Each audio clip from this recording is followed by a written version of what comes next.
মন্দিরের পেছনে যে স্থাপনাগুলো মাটির নিচে চাপা পড়ে গেছে সেগুলোর কথা বাদ দেন, সামনের দিকে আসেন।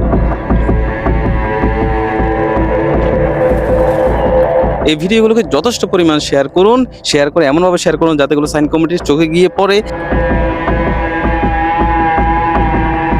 চন্দ্রনাথ ধামের এই অবস্থা দেখলে আসলে দুঃখ লাগে। এটা কি আসলে সংরক্ষণ করা যায় না? এটা কি পুনর্নির্মাণ করা যায় না? আমি যে স্থানে দাঁড়িয়ে আছি এই স্থানে একটা সময় কিছু একটা হয়তো ছিল বলে আমার মনে হয়, কারণ এখানে অনেক ধরনের স্ট্রাকচার ছড়িয়ে ছিটিয়ে আছে। যদি এখানে কিছু নাই থাকতো তাহলে এই জিনিসগুলো এই স্থানে পড়ে থাকার কোনো মানে হয় না। আসলে এখানে কি ছিল একটা সময় যা বর্তমানে মাটির নিচে চাপা পড়ে গেছে। আমি আছি চন্দ্রনাথ ধামের হনুমান মন্দিরের পেছনে, প্রায় 15 থেকে 20 ফুট পিছনে। আর ওই স্থানগুলোতে কিন্তু অনেকগুলো গাঁথনি, ইটের গাঁথনি পড়ে আছে। আমার মনে হচ্ছে এই স্থানও একটা সময় কিছু একটা ছিল, হয়তো বা মন্দিরের সাথে সংযুক্ত ছিল, কিন্তু বর্তমানে সেগুলোর রক্ষণাবেক্ষণের কারণে গিয়ে মাটির নিচে একেবারে চাপা পড়ে গেছে। এই যে ভালো করে একটু লক্ষ্য করে দেখুন, এগুলো হচ্ছে সবগুলো ইটের গাঁথনি। অর্থাৎ আপনার হনুমান মন্দিরের প্রায় 15 থেকে 20 ফুট পেছনে এই স্থাপনাগুলোর একটা নিদর্শন কিন্তু দেখা যাচ্ছে।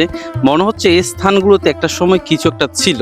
বেশ ভালো একটা জায়গা জুড়ে কিন্তু এখানে অনেকগুলো স্থাপনার নিদর্শন আছে। এখন কথা হচ্ছে আসলে এই স্থানে কি ছিল একটা সময়, সেটা কারো জানা নেই, ঠিক আমারও জানা নেই এখানে আসলে কি ছিল।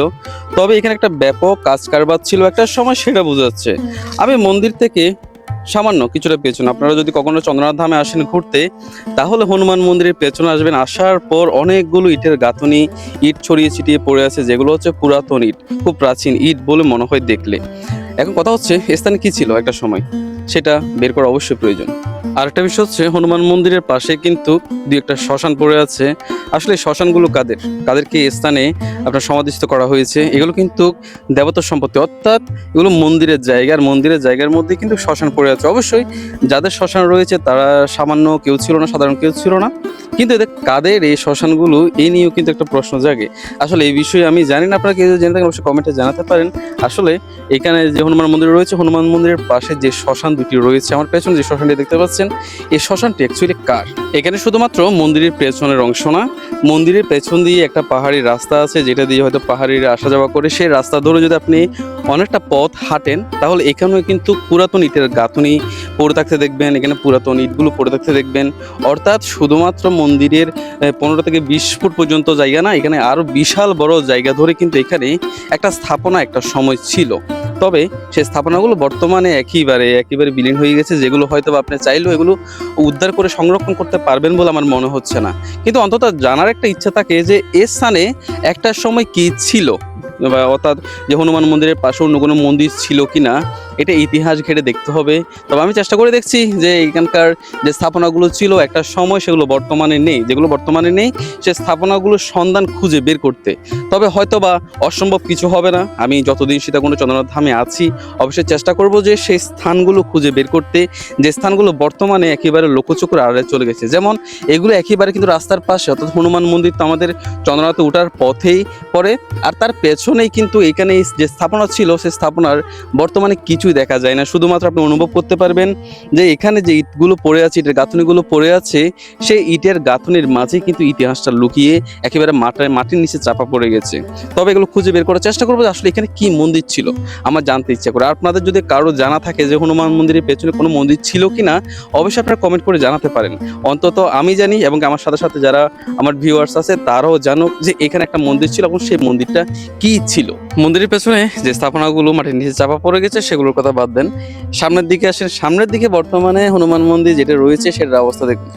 এখানে টাইলস যেগুলো আছে সবগুলো উঠে আছে, আর সামনের দিকটা যে কোনো মুহূর্তে, এই যে টানতেছি হালকা, কিন্তু এটা একটা ভাইব্রেশন করতেছে, যে কোনো মুহূর্তে এগুলো ভেঙে পড়বে। অর্থাৎ এখন সামনে আসছে বর্ষাকাল, আর এই বর্ষাকালের সময় আর এগুলো থাকবে কিনা আমার সন্দেহ।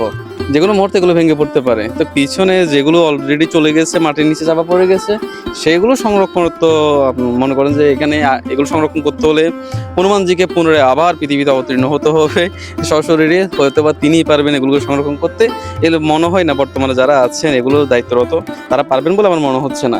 কিন্তু বর্তমানে যে মন্দিরটা আছে এটার কি হতে পারে, যে এটা বর্তমানে একেবারে ভেঙে পড়ার উপক্রম হয়েছে, যে কোনো মুহূর্তে এগুলো ভেঙে পড়তে পারে। এগুলো কি সংরক্ষণের প্রয়োজন নেই? শাস্ত্রে উল্লেখ আছে এই স্থানটিতে হনুমানজি এই স্থানে, আমার পেছনে যে মন্দিরটি দেখতে পাচ্ছেন, এই মন্দিরের এই স্থানটিতে বসে, এখানে নিচে রয়েছে সীতা মন্দির, আর সেখানে রাম, সীতা, লক্ষ্মণ তিনজনই কিন্তু সেখানে অবস্থান করেছিলেন। আর ওই সময়তে হনুমানজি এই স্থানে বসেই কিন্তু তাদেরকে পাহারা দিতেন বলে শাস্ত্রে উল্লেখ রয়েছে। এবং কথা হচ্ছে যে স্থানে হনুমানজি স্বয়ং ছিল বলে শাস্ত্রে উল্লেখ রয়েছে, আর ওই স্থানটির অবহেলা কতখানি একবার চিন্তা করে দেখুন। একেবারে ভেঙে পড়ার উপক্রম। আগামী যে বর্ষা আসতে চলেছে, এই বর্ষার মধ্যে স্থানটি এরকম থাকবে কিনা সন্দেহ। আর একটা বিষয়, এখানে হনুমান মন্দির যেটা রয়েছে, একটা সময় এটাকে আমরা মনে করতাম, এর পাশে যে মন্দিরটা আছে এটাকে মনে করতাম যে হয়তো বা এটা পুরাতন হনুমানজির মন্দির ছিল। অ্যাকচুয়ালি এটা হনুমানজির মন্দির না, এটা হচ্ছে শ্মশান। আমি আপনাদেরকে পেছন থেকে যে বিষয়টা বলেছিলাম যে এখানে দুটি শ্মশান রয়েছে, তবে এখানে আশেপাশে আরো শ্মশান ছিল বলে মনে হচ্ছে পুরাতন। যেহেতু আমার পেছনে যে পুরাতন আপনি শ্মশানটি দেখতে পাচ্ছেন, এটার বয়স দেখতে বোঝা যায় এখানে আরো অনেকগুলো কিন্তু শ্মশান ছিল একটা সময়, বর্তমানে নেই। কথা হচ্ছে এই স্থানে যেখানে দেবত্ব সম্পত্তির মধ্যে যে শ্মশান রয়েছে, শ্মশানটা কার হতে পারে? হতে পারে এটা কোনো মহৎ একজন ব্যক্তির, যদিও আমি জানি না। আপনারা যদি এই বিষয়টা জেনে থাকেন অবশ্যই এটা কমেন্ট করে জানাবেন যে আসলে এটা কার শ্মশান ছিল। স্থানটিকে সংরক্ষণ করা অবশ্যই প্রয়োজন আছে, কারণ বিগত ৩-৪ বছর ধরে এই স্থানটি এত অরক্ষিতভাবে পড়ে আছে যেটা আসলে দেখতে যথেষ্ট খারাপ লাগে। কারণ এখানে আমরা জানি যে হনুমানজি ছিল, এটা শাস্ত্র উল্লেখ আছে, আপনারা সকলে জানেন। এই স্থানে হনুমানজি বসে রাম, সীতা, লক্ষ্মণকে এখান থেকে পাহারা দিতেন। আর ওই স্থানটি যেখানে স্বয়ং হনুমানজি ছিলেন, ওই স্থানটি এত পরিমাণ খারাপ অবস্থায় পড়ে আছে যেটা আসলে ভাবতে অবাক লাগে। যে কিছুদিন আগে মেলা গেল, এই ভাঙ্গাচূড়া এই অবস্থার মধ্যে কিন্তু মেলাটা শেষ হয়েছে। আর এখন মেলা চলে যাওয়ার পরও কি এটা কি কারো চোখে পড়েনি? যারা অন্তত এই স্থানে দায়িত্বরত রয়েছেন তাদের কি চোখে পড়েনি এই স্থানের যে এভাবে পড়ে আছে ভেঙে পড়ার অবস্থা? এটা বর্ষা আসলে এটা ভেঙে পড়বে, এটা দেখলেই বোঝা যাচ্ছে। অলরেডি এগুলো যদি আমি পা দিয়ে যদি একটু নাড়াই, এভাবে এগুলো হালকা অনুভব করতে পারবেন এগুলো তো নড়ছে, মানে যে কোনো মুহূর্তগুলো ভেঙে পড়তে পারে। আর বর্ষা আসলে তো জানেনি, যখন অজরধারায় এখানে উপর থেকে পানি গড়িয়ে আসবে, ওই সময় নিচে যে জায়গাগুলো আছে অন্তত স্থানটিকে ধরে রেখেছে, ওই স্থানটি একেবারে নড়বড়ে হয়ে যাবে আর যে কোনো মুহূর্তে এটা ভেঙে পড়ে যাবে। তখন হয়তো বা আসবে সংরক্ষণ করার জন্য, ওদের তৈরি করার জন্য। এখন কথা হচ্ছে এই অবস্থায়, এই কামে থাকা অবস্থায় যদি এই জিনিসটাকে সংরক্ষণ করা যায়, তাহলে কষ্ট করে বর্ষাকালে যখন ভেঙে পড়বে, এখানে পথঘাট বন্ধ হয়ে যাবে, মানুষ চলাফেরারও সমস্যা হবে।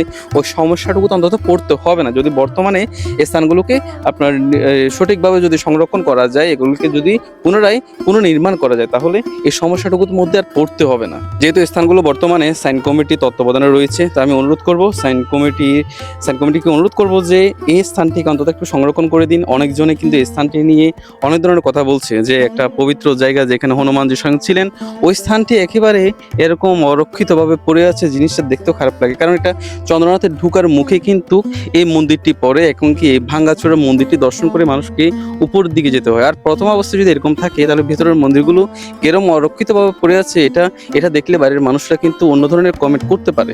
আপনাদের সকলের কাছে অনুরোধ থাকবে ভিডিওটি যথেষ্ট পরিমাণ শেয়ার করুন, যেন এই ভিডিওটি সকলে দেখতে পাই। আর বর্তমানে আমাদের চন্দ্রনাথ ধামে যে হনুমান মন্দির রয়েছে, হনুমান মন্দিরের বর্তমান অবস্থাটা কিভাবে পড়ে আছে, এটা অন্তত সাইন কমিটির চোখে গিয়ে পড়ুক। তারা অন্তত এই জায়গাটিকে একটু পুনর্নির্মাণ করুক, নির্মাণ করে জায়গাটিকে একটু সুন্দর করুক, যাতে চন্দ্রনাথ ধামে যারা তীর্থযাত্রীরা আসে দূর দূরান্ত থেকে, তারা অন্তত ভালো একটা জিনিস দেখে মন্দিরের আর তীর্থস্থানে প্রবেশ করুক। কারণ বর্তমানে যদি প্রবেশ করতে যায়, এখানে ভাঙাচোরা এই অবস্থা দেখি কিন্তু ভেতরের মন্দিরগুলো নিয়ে কিন্তু নানান ধরনের তাদের চিন্তাভাবনা জন্মায় যায়। সেটা হচ্ছে ঢুকার মুখে যেহেতু এই ধরনের ভাঙাচোরা মন্দির পড়ে আছে, তাহলে ভেতরে যে মন্দিরগুলো রয়েছে সেগুলোর বর্তমান কী অবস্থা এটা দেখে কিন্তু বাকি যে মন্দিরগুলো রয়েছে এগুলোর নামও কিন্তু খারাপ কিছু হতে পারে। তাই আমি অনুরোধ করব যে এই ভিডিওগুলোকে যথেষ্ট পরিমাণ শেয়ার করুন, শেয়ার করে এমনভাবে শেয়ার করুন যাতে এগুলো সাইন কমিটির চোখে গিয়ে পড়ে এই দৃশ্যগুলো, তারা যেন এই জায়গাটিকে অন্তত এই জায়গাটিকে খুব শীঘ্রই খুব পুনর্নির্মাণ করে দেয় আর এই জায়গাটিকে সংরক্ষণ করুক, যাতে আগামী দিনে এই জিনিসটা ভেঙে পড়ে এখানে যেন কোনো বিভ্রান্তি সৃষ্টি না করে। সকলের কাছে অনুরোধ রইল এই ভিডিওটি যথেষ্ট পরিমাণ শেয়ার করুন, আর অবশ্যই আপনাদের মূল্যবান কমেন্টটি আমার কমেন্ট বক্সে এসে জানিয়ে যাবেন। হর হর মহাদেব, জয় মা ভবানী, জয় হনুমানজি।